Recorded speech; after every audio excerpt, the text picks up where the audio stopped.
प्रणाम, नमस्ते, नमस्कार सबके, सब भाई के। आज जेएमएस रिकॉर्डिंग स्टूडियो का लाइव आप लोगों के बीच। तो सब भाई को प्रणाम करते हैं और कहना चाहते हैं कि ये लालचंद दिलवाले मेरा भाई जो कि एक छोटे समान है, और सबको प्रणाम करते हैं। और यही कहेंगे कि आज इसका बोल बम का सॉन्ग बहुत अच्छा रिकॉर्ड होने वाला है, जो कि बहुत प्यारा सा सॉन्ग है।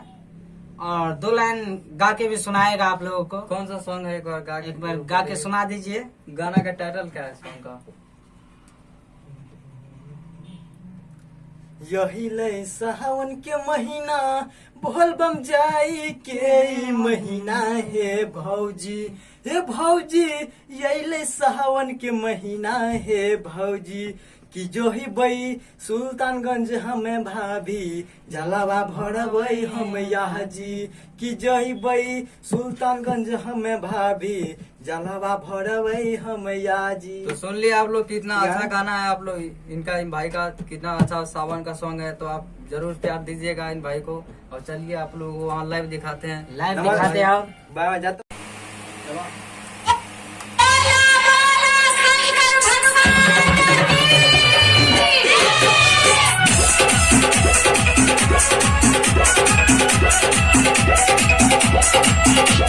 यही ले सावन के महीना, बोल बम जाई के महीना। रे भौजी, बोल बम जाई के महीना। रे भौजी,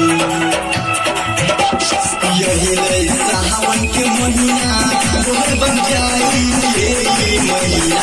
रे भौजी, हे भौजी, यही ले सावन के महीना।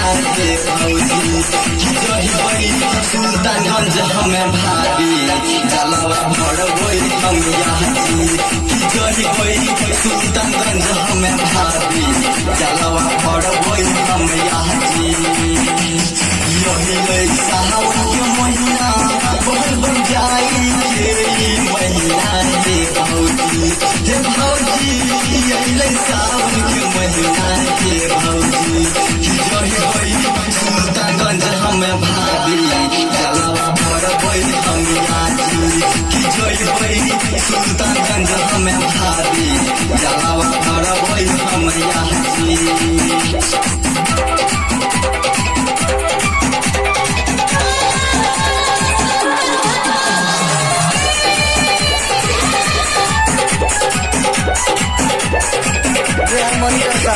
ये भौजी तू बाबा के दुआरिया, बोल बम कही कही जैबई हे नगरिया।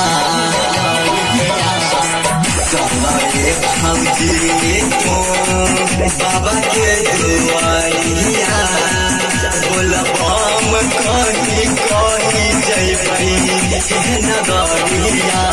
बोल बम कोई के जैबई, लेके जैबई भंगिया हम ही। हे भौजी, हे भौजी, लेके जैबई भंगिया। हे भौजी, कि जैबई सुल्तानगंज हमें भाभी, जलावा भरबई हम यहाँ जी।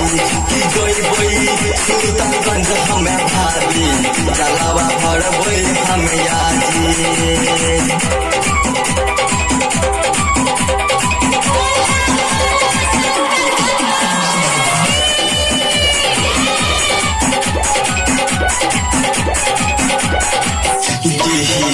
पे गाना बजतई लालचंद दिलवाले के, बोल बम कही के जैते बाबा के दुआरी पे। के दुआरी पे तोड़ मिले से बड़ी लागे, जैते बाबा धाम है। डीजे पे गाना बजते जैते संगे संगे। यही ले सावन के महीना, बोल बम जाई के महीना। हे भौजी, हे भौजी, यही ले सावन के महीना। हे भौजी, कि जही बई सुल्तानगंज हमें भाभी, जलावा भरबई हम यहाँ जी। कि जही बई सुल्तानगंज हमें भाभी, जलावा भरबई हम यहाँ जी। JMS recording studio Kishanpur. बहुत अच्छा था और आप लोग भी बहुत अच्छा प्यार दीजिएगा उनको। और ये रहा स्टूडियो का मॉनिटर प्रणाम। मालिक। और ये भी एक अच्छा सिंगर है जिसका नाम है श्रवण प्रेमी, बहुत अच्छा गाता है ये भी, उनको भी जरूर सपोर्ट कीजिएगा। इसमें आज लोग- मेरा एक गाना रिकॉर्ड होने वाला है जो कि बहुत प्यारा सा सॉन्ग है। कौन सा गाना है एक बार बताइए, पब्लिक जानना चाहती है कौन सा बहुत गाना प्यारा सा सॉन्ग है, आप लोग को जरूर सुनाएंगे और सुनिए कैसे है। है। ये सुनिए।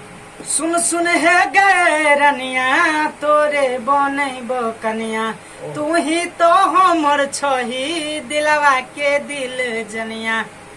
बहुत प्यारा सा सॉन्ग है, बहुत जल्दी आएगा आप लोग के बीच, जरूर आप लोग प्यार दुलार आज दीजिए। रात से कल सुबह तक में इनका सॉन्ग अपलोड रिलीज हो हो जाएगा, अपलोड हो जाएगा यूट्यूब चैनल पर। आप लोग चैनल पे अपडेट रहिएगा जरूर और इनका सॉन्ग सुन लीजिएगा, बहुत अच्छा है, बहुत रोमांटिक सॉन्ग है। सभी भाई को प्रणाम।